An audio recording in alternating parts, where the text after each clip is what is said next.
তা উনিও রেড করতে গেছিলেন। উনি তো পুলিশ মন্ত্রী এবং পুলিশ কমিশনারকে দুজনকে নিয়ে পুলিশ মন্ত্রী এবং পুলিশ কমিশনার দুজনে মিলে একটা জয়েন্ট রেড ইডির সঙ্গে করলেন। না না, আমার প্রশ্ন হচ্ছে পাহারাটা কি দেয়া হচ্ছে? আইপ্যাকের অফিস, এই অফিসটা কি তৃণমূল কংগ্রেসের কোনো অফিস? তৃণমূল দলের মালিক কি প্রতীক জৈন? তিনি তো একটা সংস্থার মালিক, তাই না? আর তৃণমূল দলের কাগজপত্র মমতা বন্দ্যোপাধ্যায়ের বাড়িতে থাকবে, তৃণমূলের পার্টি অফিসে থাকবে, এটাই তো খুব স্বাভাবিক। মমতা বন্দ্যোপাধ্যায়ের কথা থেকে তিনি নিজেই বলতে চাইছেন যে আমার দল আর আমার নয় এই আইপ্যাকের। হ্যাঁ হ্যাঁ, ঠিক যেমন একটা রাক্ষসী প্রাণ টিয়া পাখির ভেতরে থাকে, আমরা ছোটবেলায় পড়েছিলাম না, সেরকমভাবে প্রাণ ভোমরাটা বুকে আটকে রেখেছেন উনি। ভারতবর্ষের ইতিহাসে এই ধরনের অ্যাক্টিভিটি কোনো মুখ্যমন্ত্রী করেননি, কংগ্রেসের কোনো মুখ্যমন্ত্রী করেননি, বিজেপির তো করার কথাই আসে না। জানি না কেন তিনি প্রত্যেকটা মুহূর্তে ভারতবর্ষের যে আইন কানুন তার বাইরে গিয়ে পশ্চিমবঙ্গকে পশ্চিম বাংলাদেশ বানাবার মতো করে একটা অভিপ্রায় নিয়ে চলেন এবং প্রমাণ করার চেষ্টা করেন যে পশ্চিমবঙ্গটা একটা আলাদা দেশ যেন। হ্যাঁ, অমিত শাহকে ন্যাস্টি বললে আর নটি বললে, হ্যাঁ অমিত শাহর মানে আর চুল ছেঁড়া গেল কটি। পদযাত্রা না, চোর বাঁচাও যাত্রা, এইভাবে কতদিন চোর বাঁচাবেন? একটা বেসরকারি ব্যবসায়িক সংস্থায় পার্টির হাড্ডিস থাকবে কেন? চোরেরা ভেতরে যাবে, কেউ আটকাতে পারবে না। আইপ্যাকের কাছে যদি কয়লার টাকা ঢুকে থাকে তাহলে তো আইপ্যাককে জেলে যেতে হবে, মানে আইপ্যাকে যারা করেছে তাদেরকে জেলে যেতে হবে। আর সরকারি নথি কিভাবে পৌঁছলো, মুখ্যমন্ত্রী কালকে পদযাত্রার পর ভাষণে একটু জানাবেন আমাদেরকে সরকারি নথি কিভাবে পৌঁছলো। আমাদের জানার খুব ইচ্ছে, বাংলার মানুষও জানতে চায়।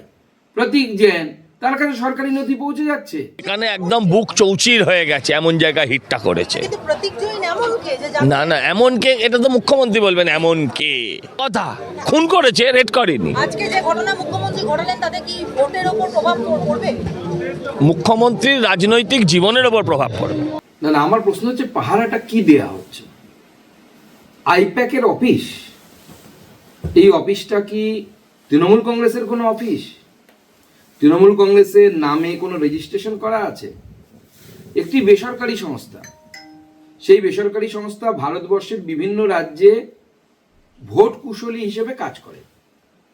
ইডি যে তাদের প্রেস রিলিজ বের করেছে তাতে অনুপ মাঝি, যাকে আমরা লালা নামে চিনি, আমি দুদিন আগেই আমার এক মিটিং থেকে বলেও ছিলাম যে লালা বাংলা ছেড়ে পালা, একসময় সিপিএম বলতে এখন তৃণমূলও বলছে, কারণ এই লালা যদি ধরা পড়ে,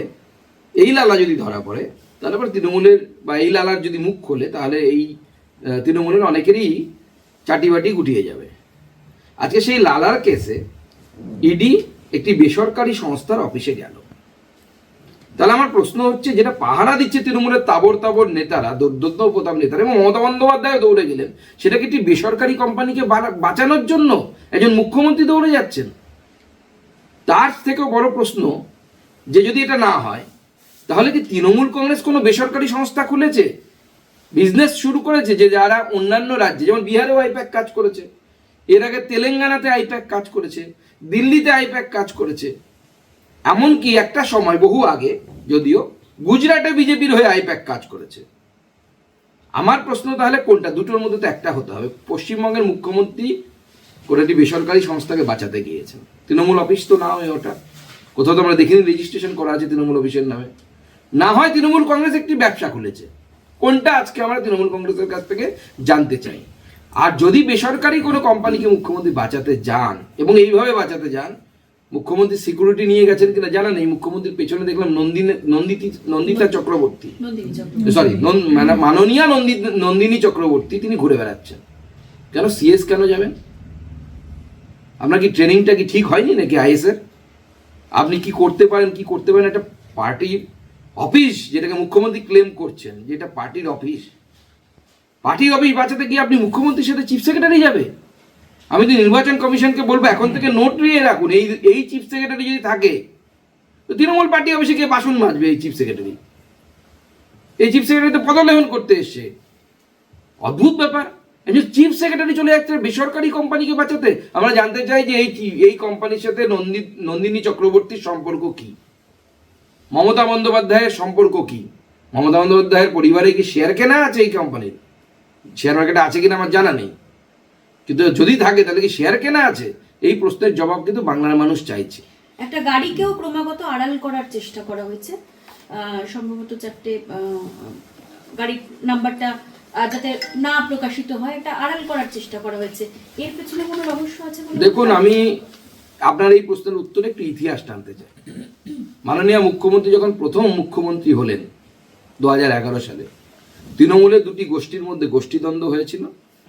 উনি থানাতে গিয়ে পুলিশ মন্ত্রী হওয়া সত্ত্বেও পুলিশের ওপর চিৎকার করে অপরাধীদেরকে বের করে এনেছিলেন। তারপরে রাজীব কুমার তখন তার জন্য ধর্নায় বসেছিলেন। তারপরে ফিরহাদ হাকিম তার জন্য গিয়ে ইডির অফিসের সামনে ধর্নায় বসেছিলেন। আজকে দেখলাম ফাইল ছিনতাই করে নিয়ে চলে গেলেন। শুধু তাই নয়, তিনি একটি গাড়ি নিয়ে এসেছিলেন, সেই গাড়ির নাম্বার যাতে ক্যামেরার সামনে না পড়ে, সেটা তৃণমূল কংগ্রেসের কোনো একজন বা পুলিশের কেউ এইভাবে দুহাত তুলে যিশুখ্রিস্ট হয়ে ওই নাম্বার ঢাকা দেওয়ার চেষ্টা করেছিল। আমি বের করেছি, এটা হচ্ছে সেই গাড়ির নাম্বার, যে গাড়িটা নিয়ে মুখ্যমন্ত্রীর ফাইল এসেছে আজকে, চুরি করা ফাইল। মুখ্যমন্ত্রীর ফাইল চুরি বা ছিনতাই বলা ভালো, এটা চুরি তো অজান্তে হয়। উনি ইডি অফিসারদের সামনে ফাইল ছিনতাই করে এসেছেন, ছিনতাই করে নিয়ে এসেছেন। পশ্চিমবঙ্গের মুখ্যমন্ত্রী যে ছিনতাইবাজ, এটা কিন্তু আমাদের জানা ছিল না। কিন্তু আজকের ঘটনা প্রমাণ করলো মুখ্যমন্ত্রী, মাননীয় মুখ্যমন্ত্রী পশ্চিমবঙ্গের, তিনি একজন পাকা ক্রিমিনাল। কিভাবে প্রমাণ লোপাট করতে হবে, নিশ্চয়ই যে ভদ্রলোক, সে পুলিশের লোক কিনা তৃণমূলের লোক আমার জানা নেই, গাড়ির নাম্বার, এই গাড়ির নাম্বার চাপা দেওয়ার চেষ্টা করেছিলেন। সেই ভদ্রলোক নিজের বুদ্ধিতে করেননি, মুখ্যমন্ত্রী তাকে বুদ্ধি দিয়েছিলেন। এইভাবে তথ্য প্রমাণ লোপাট করার বুদ্ধি তো ক্রিমিনালদের কাছে থাকে, সিজনড ক্রিমিনাল যাকে বলে। এবং আজকের এই ভবানীপুরের কাণ্ড, যেটা আমি বললাম, তৃণমূলের গোষ্ঠীদ্বন্দ্বের যে অপরাধীদেরকে পুলিশ অ্যারেস্ট করেছিল এবং মুখ্যমন্ত্রী তাদেরকে গিয়ে বের করে এনেছিল, এই সমস্ত ঘটনাগুলো পরপর প্রমাণ করছে মুখ্যমন্ত্রী, মাননীয় মুখ্যমন্ত্রী একজন সিজনড ক্রিমিনাল। এবং ভারতবর্ষের ইতিহাসে এই ধরনের অ্যাক্টিভিটি কোনো মুখ্যমন্ত্রী করেননি, কংগ্রেসের কোনো মুখ্যমন্ত্রী করেননি, বিজেপির তো করার কথাই আসে না। এই যে আজকে যে তথ্য আপনি যেটা বলছেন, তথ্য ছিনতাই করে নিয়ে যাওয়া হয়েছে কার্যত, তাতে ইলেকট্রনিক ডকুমেন্ট রয়েছে, তাতে জানা যাচ্ছে আরো অনেক এভিডেন্স রয়েছে, এগুলো যে লোপাট হয়ে গেল, তাতে কোথাও একটা তদন্ত ব্যাহত হবে বলে আশঙ্কা? না, সে তো তদন্ত ব্যাহত হতেই পারে, সেটা ইডি বলতে পারবে, আমরা তো বলতে পারবো না। দেখুন, এটা ইডি এবং হচ্ছে আইপ্যাকের বিষয়, এর মধ্যে না বিজেপির ঢোকা উচিত না তৃণমূলের ঢোকা উচিত। কিন্তু হঠাৎ করে দেখলাম মুখ্যমন্ত্রী জাম্প দিয়ে তাতে পড়লেন। কোর্টের নাকি ইডি যাবে, আমরা যেটা মিডিয়ার মাধ্যমে জানতে পেরেছি, ইডি কোর্টে যাবে এবং এফআইআরও করবে। এই তাদের প্রেস রিলিজেও এটা আছে যে তার আমাদের স্ন্যাচ করে নিয়ে যাওয়া হয়েছে। তো ইডির যে বক্তব্য, এবং তারপরে আমরা ভিজুয়ালস দেখেছি, হ্যাঁ মুখ্যমন্ত্রী ফাইল নিয়ে বেরিয়েছেন। মুখ্যমন্ত্রী বা তৃণমূল কংগ্রেস নিশ্চয়ই কালকে ক্লিয়ার করবে ইডি কি তাদেরকে হাতে তুলে দিয়েছিল, না ইডি যেটা ক্লেম করছে যে মুখ্যমন্ত্রী ছিনতাই করে ফাইল নিয়ে গেছেন। আমাদেরও সামনে স্পষ্ট হওয়া উচিত না মাননীয় মুখ্যমন্ত্রী আমাদের কতটা বড় ছিনতাইবাজ। ইডির কাছ থেকে যিনি ছিনতাই করতে পারেন তিনি তো যেমন তেমন ছিনতাইবাজ নয়, আইএসআই মার্কযুক্ত ছিনতাইবাজ। আজকে তো মমতা বন্দ্যোপাধ্যায়ের স্টান্ট দেখে আমাদের মনে হচ্ছে মায়ের চেয়ে মাসির দরদ বেশি।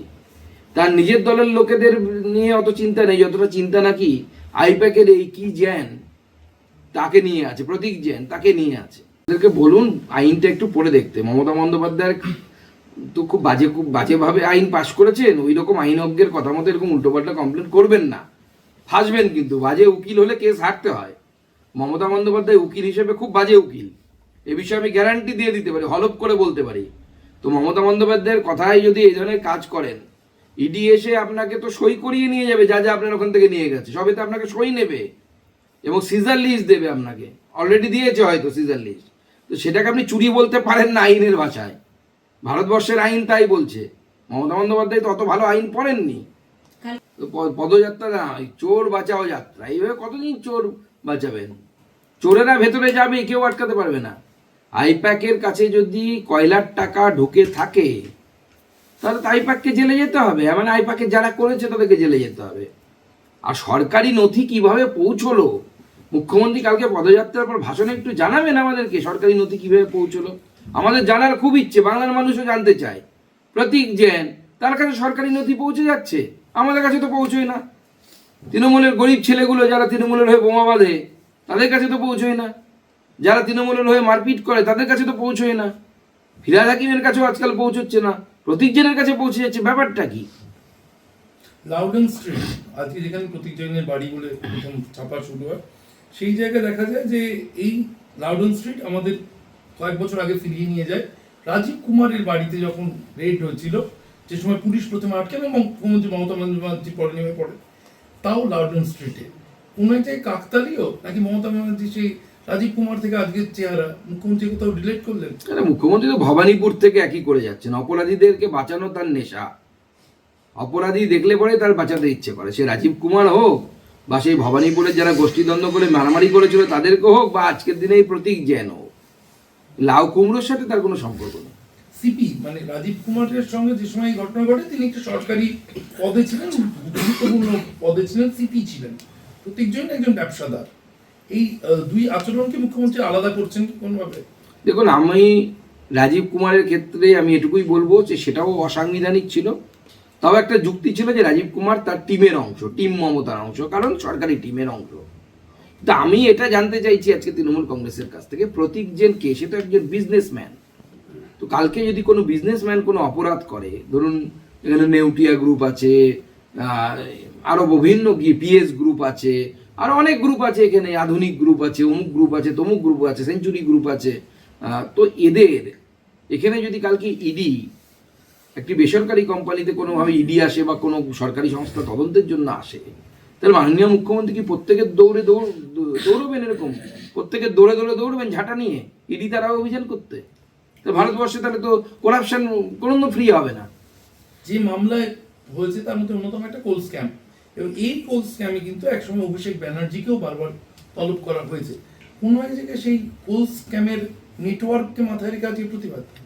দেখুন, সেটার একটা সম্ভাবনা থাকতে পারে, কারণ কোল স্ক্যামে অভিষেক বন্দ্যোপাধ্যায়ের নাম বারবার এসেছে, অভিষেক বন্দ্যোপাধ্যায়ের স্ত্রীর নাম এসেছে, বিভিন্ন অ্যাকাউন্টে নাকি টাকা গেছে, এরকমও বিষয় এসেছে।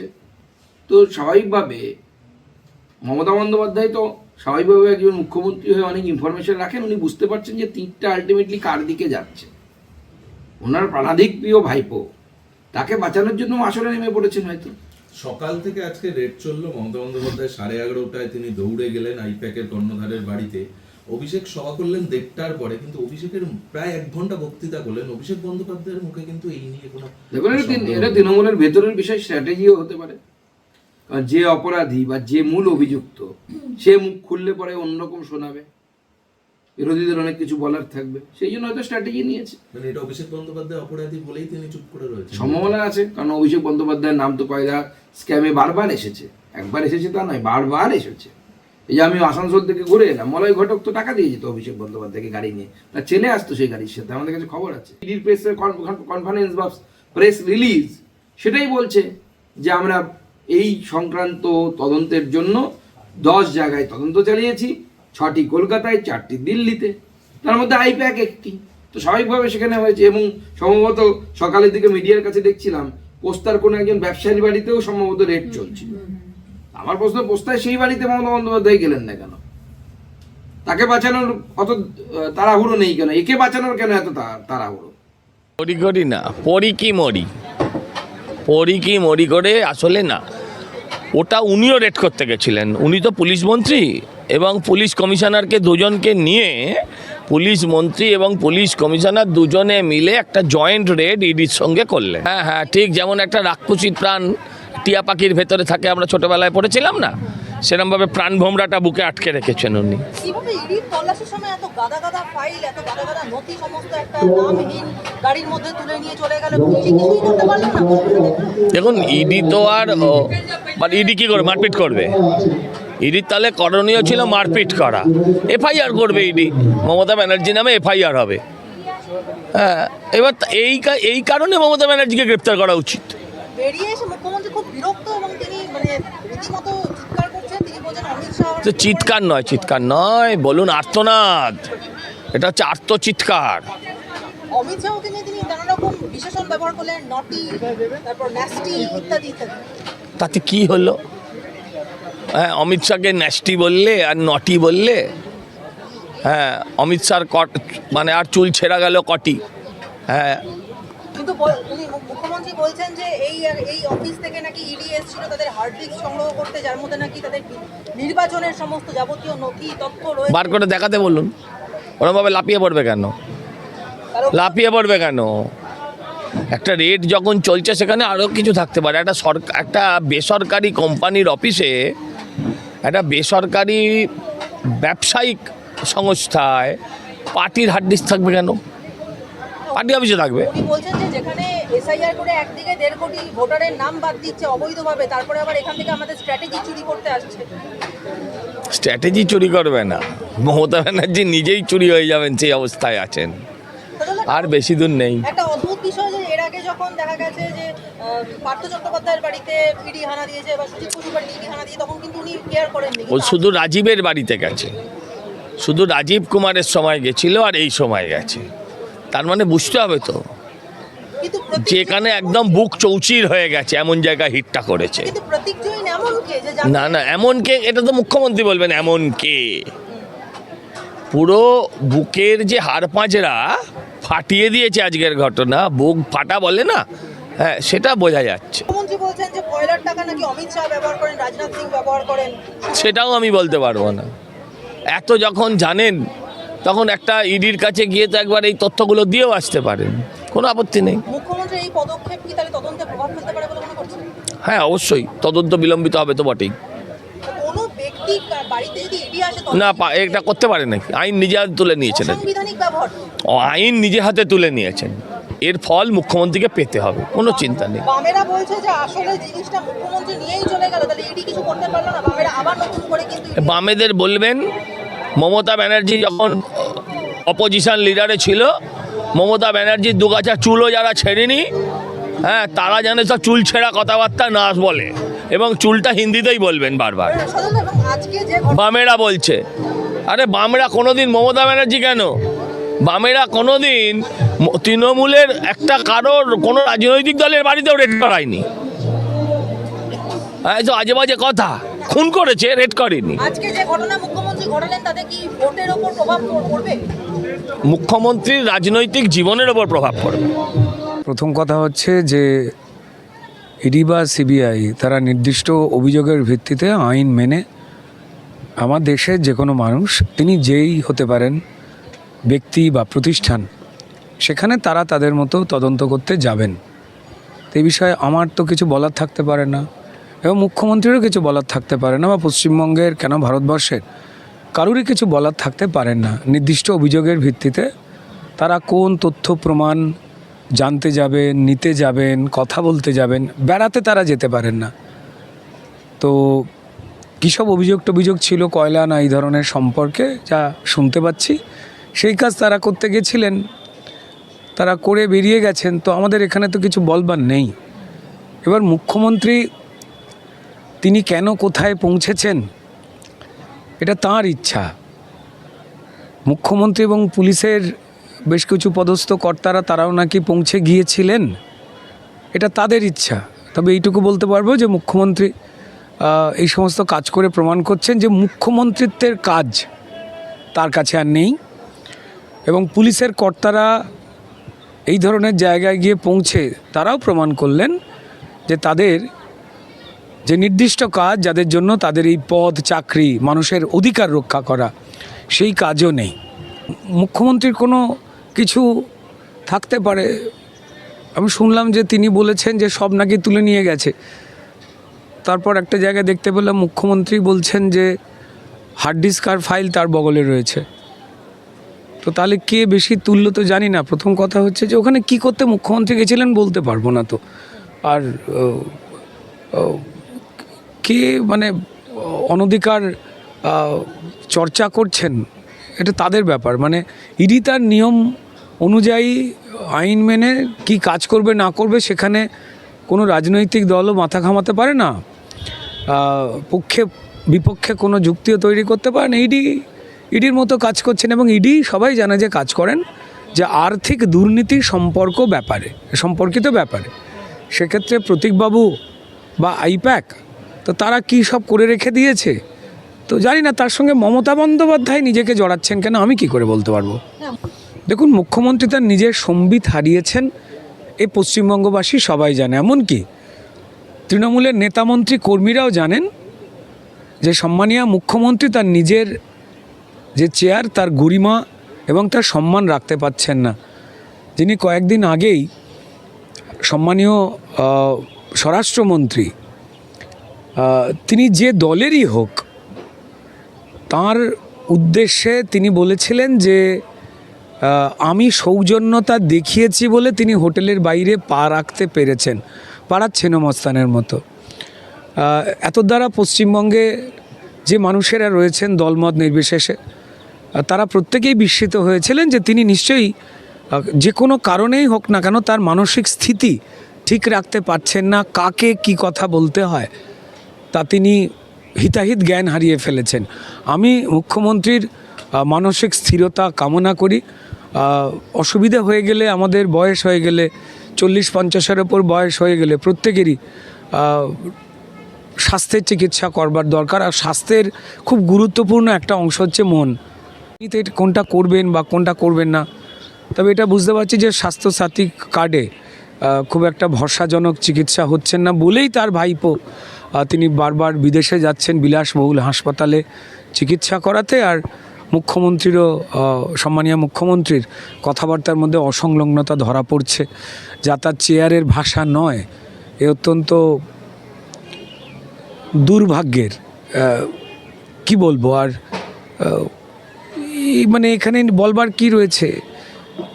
কিন্তু আজকে মুখ্যমন্ত্রীর সঙ্গে আমাদের মোদিজির একটা তুলনা করা যায়, একটা সমান সমান তুলনা করা যায়, কারণ মোদিজি বলছেন যে আমি দেশের পাহারাদার, রক্ষক। ঠিক সেইভাবে মুখ্যমন্ত্রীও আজকে নিজেকে রক্ষকের ভূমিকায় মানে নিজেকে সাজিয়ে বসিয়ে রাখলেন। তার কারণ তিনি যখন দেখা গেল 40 মিনিট ধরে সল্টটেকের অফিসটাকে তন্ন তন্ন করে খুঁজলেন এবং সেখান থেকে নিচে এসে তিনি হুমকি দিলেন যে ইডির বিরুদ্ধে FIR করা হবে, এবং তার সঙ্গে এটাও বললেন যতক্ষণ না প্রতীক জৈন আসছেন এই অফিসে ততক্ষণ পর্যন্ত তিনি সেখানেই থাকবেন। মানে কার্যত তিনি নিজেকে প্রতীক জৈনের অফিসের পাহারাদারের ভূমিকাতেও নিযুক্ত করে দিলেন। দেখুন, খুব দুর্ভাগ্যজনক ঘটনা, যেটা নিয়ে কথা বলতে চাই না। আপনারা প্রশ্ন করছেন বলেই বলতে হয়, পশ্চিমবঙ্গের সব মানুষ শুনতে পাচ্ছেন। ভারতবর্ষের মতো একটা দেশের পাহারাদার, তিনি জনগণের পাহারাদার। তিনি হিন্দু, মুসলমান, শিখ, খ্রিস্টান, জনজাতি, উপজাতি, বিভিন্ন ধর্মের, বিভিন্ন পেশার, বিভিন্ন দলমতের মানুষের একজন প্রধানমন্ত্রী পাহারাদার হবেন, এটা খুব সাধারণ কথা। কিন্তু মুশকিলের জায়গা হয়ে গেল তৃণমূল দল এবং এই রাজ্য সরকার এবং মমতা বন্দ্যোপাধ্যায় বরাবরই ক্রাইম এবং ক্রিমিনালদের পাহারাদার বলে নিজেকে প্রমাণ দিচ্ছেন। এটা কি তার জন্য ভালো? তাই না? এটা খুব দুর্ভাগ্যজনক। একটা আবার বলছি যে কোনো ব্যক্তি বা এজেন্সি একটা রয়েছে, তার কি কি নিয়ম বেনিয়ম অন্যায় অভিযোগ রয়েছে তার বিষয়ে তদন্ত হচ্ছে। এবং কার্যত আমি বুঝতে পারলাম না যে তৃণমূল দলের মালিক কি প্রতীক জৈন? তিনি তো একটা সংস্থার মালিক, তাই না? আর তৃণমূল দলের কাগজপত্র মমতা বন্দ্যোপাধ্যায়ের বাড়িতে থাকবে, তৃণমূলের পার্টি অফিসে থাকবে, এটাই তো খুব স্বাভাবিক। মমতা বন্দ্যোপাধ্যায়ের কথা থেকে তিনি নিজেই বলতে চাইছেন যে আমার দল আর আমার নয় এই আইপ্যাকের। তো আমি তার কথা তুলেই বললাম, এখানে আমাদের ব্যক্তিগত কোনো বক্তব্য নেই। পশ্চিমবঙ্গের মানুষ দেখতে পাচ্ছেন, তদন্তকারী সংস্থা তার কাজ করছেন, তার সেই তদন্তের আওতার বাইরে ভারতবর্ষের কোনো মানুষ পড়ে না এবং সেই কাজে কেউ বাধা দানও করতে পারে না। সেই কাজে বিরোধিতা করা মানে আমার দেশের আইন, আমার দেশের সংবিধান, তার বিরোধিতা করা। খুব দুর্ভাগ্যজনক এই আচরণ। শুধু নজিরবিহীন তো বলবো না, বললে ব্যাপারটাকে ছোট করা হয়। তিনি মুখ্যমন্ত্রী চেয়ারের যোগ্যতা যেটা, সম্মান যেটা, তার বিরোধিতা করছেন মমতা বন্দ্যোপাধ্যায়। এ বড় বেদনার একটা দৃশ্য। কার্যত এই ধরনের কাজ করে তিনি পশ্চিমবঙ্গ কেন, তার দলেরই যে ভোটাররা রয়েছে, যে মানুষেরা রয়েছে, তাদের কাছেও তিনি নিজের পজিশন খুব তলানিতে নিয়ে গেছেন। মানে এরপর আর কোনো কিছুই পড়ে থাকে না। ইডি কি কাজ করবে না করবে, মমতা বন্দ্যোপাধ্যায় কীভাবে রিয়্যাক্ট করবেন, দৌড়াদৌড়ি করবেন, সে নিয়ে আমার কিছু ব্যক্তিগত বলার নেই। যা হচ্ছে সেটা দুর্ভাগ্যজনক। দেখুন, তৃণমূল দল ভারতীয় সংবিধানের 324 নম্বর ধারা অনুযায়ী কেন্দ্রীয় নির্বাচন কমিশন স্বচ্ছ ভোটার তালিকা তৈরির জন্য আমাদের অনেকেরই দল মত নির্বিশেষে বহু মানুষ আমাদের মধ্যে থেকেও তারা বহু তথ্য নাগরিক হিসেবে বা ভোটার হিসেবে তাদের যে জমা করবার কথা, যে সচেতনতার কথা, সেটা অনেকেই কিন্তু মিস করে গিয়েছিলেন। তাই নানান ব্যক্তিকে নোটিশ করা হচ্ছে, ডাকা হচ্ছে, বা এটা এমন কোনো রকম বিষয় নয়। যারা যাচ্ছেন, নথি জমা দিচ্ছেন, চলে আসছেন। যদি বয়স্ক বা প্রবীণ কেউ হন, তাদের বাড়িতে নির্বাচন কমিশন পৌঁছচ্ছেন, তাদের সঙ্গে হয় ভিডিও চ্যাটে কথা বলছেন, মিটে যাচ্ছে সব সমস্যা। কিন্তু এই প্রক্রিয়াটাকে জোর করে, এটার বিরোধিতা করে, সংবিধানের যে বিরোধিতা করছে তৃণমূল দল, মমতা বন্দ্যোপাধ্যায়, এসআইআর হতে দেব না প্রথম থেকে বলা, এ বিপজ্জনক আমাদের ভারতীয় গণতন্ত্রের পক্ষে। ভারতীয় গণতন্ত্রের বিরুদ্ধে গিয়ে দাঁড়াচ্ছেন, সংবিধানের বিরুদ্ধে গিয়ে দাঁড়াচ্ছেন মমতা বন্দ্যোপাধ্যায় এবং তার দল। এ সবাই জানে। আমার দেশটা তো পরিষ্কার খোলা ধর্মশালা হতে পারে না। যিনি আসবেন তিনিই ঢুকবেন, ইচ্ছামতো থাকবেন, বেরিয়ে চলে যাবেন, ভোট নেবেন, আমার দেশের লোক না হয়ে ভোট দেবেন। বিভিন্ন গরিব মানুষের, হিন্দু মুসলমানের জন্য যে প্রকল্প, সেগুলোতে ভাগ বসিয়ে আমার দেশের হিন্দু মুসলমানের পাওনা অধিকার সেটা কমিয়ে দিয়ে চলে যাবেন, লুট করে চলে যাবেন। এটা তো পৃথিবীর কোনো দেশে হয় না। সেখানেও কার্যত দেশের মানুষের, দেশের হিন্দু মুসলমানের বিরুদ্ধে গিয়ে তৃণমূলকে দেখতে পাওয়া গেছে, মমতা বন্দ্যোপাধ্যায়কে দেখতে পাওয়া গেছে কথা বলতে, এসআইআরের বিরোধিতা করতে।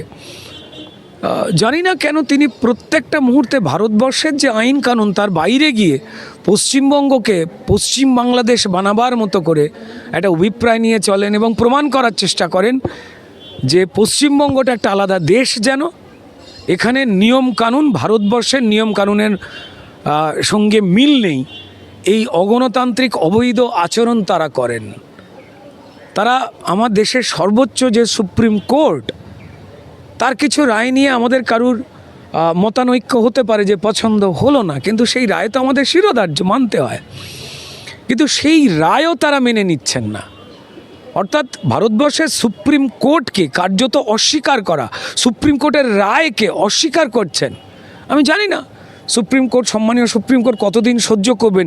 যারা সুপ্রিম কোর্টের আইনকে মানি না বলছেন, তারা আসলে পুরো সমাজের মানুষকে প্রভাবিত করছেন সুপ্রিম কোর্টের কোনো কথাকে অসম্মানের চোখে দেখতে, সুপ্রিম কোর্টের কোনো রায়কে মেনে না চলবার একটা বাতাবরণ তৈরি করছেন, যা ভারতবর্ষের জুডিশিয়ারি যে সিস্টেম, তার বিরুদ্ধে একটা জটিল ষড়যন্ত্র এবং গর্হিত অপরাধ।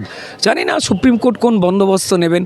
তো ভারতবর্ষের যতগুলোই প্রাতিষ্ঠানিক যে বিভাগগুলো রয়েছে, কার্যত তাদের সাংবিধানিক যে জায়গাগুলো রয়েছে, তাদের নির্দেশ অমান্য করা, বিরোধিতা করা, পশ্চিমবঙ্গকে পশ্চিম বাংলাদেশের মতো একটা দেশ হিসেবে ঘোষণা করবার মতো আচরণ কনস্ট্যান্ট তৃণমূল করছে, মমতা বন্দ্যোপাধ্যায় করছেন, যা অত্যন্ত খারাপ।